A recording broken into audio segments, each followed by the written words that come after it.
Welcome to my channel Happy Melon Rhymes. Show आज हम एक मजेदार कहानी सुनने जा रहे हैं। कहानी का नाम है प्यासा कौवा।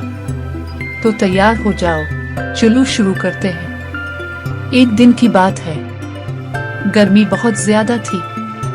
सूरज आग की तरह तेज जल रहा था। सब जानवर दरख्तों के नीचे आराम कर रहे थे, लेकिन एक कौवा बेचारा अलिफाता फिरता कह रहा था, हाय बच्चों, मैं तो प्यास से मर जाऊंगा, कहीं पानी मिल जाए, अल्लाह अल्लाह करके। कौवा अलिफाती एक बाग में पहुंचा।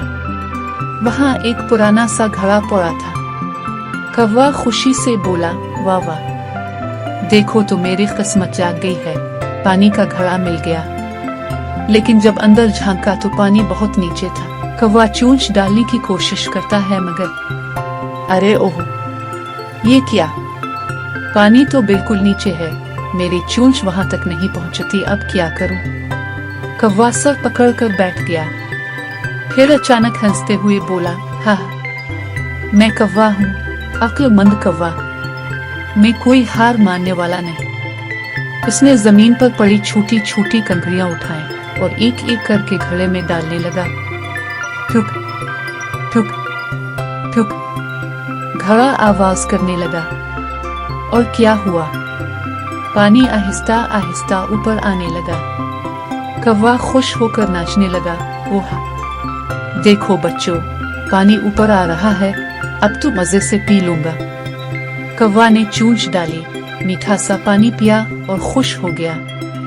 फिर आसमान की तरफ देखकर बोला, देखा बच्चों, जो अक्ल से काम ले, अल्लाह इसकी मदद करता है। सबक, प्यारे बच्चों, मुश्किल वक्त आए तो कभी घबराना नहीं। हौसले और समझदारी से सोचो तो हर मसले का हल निकल आता है। तो बच्चों, ये थी आज की कहानी। कैसी लगी? मजे की? चलो अब हम आपको प्यार से कहते हैं, अल्लाह हाफिज बच्चों, अपना ख्याल रखना। बाय बाय, अगली कहानी में मिलेंगे, तब तक खुश रहो, हंसते मुस्कुराते रहो। Thank you for watching our channel. Thank you for watching our channel. Please like, share, and subscribe.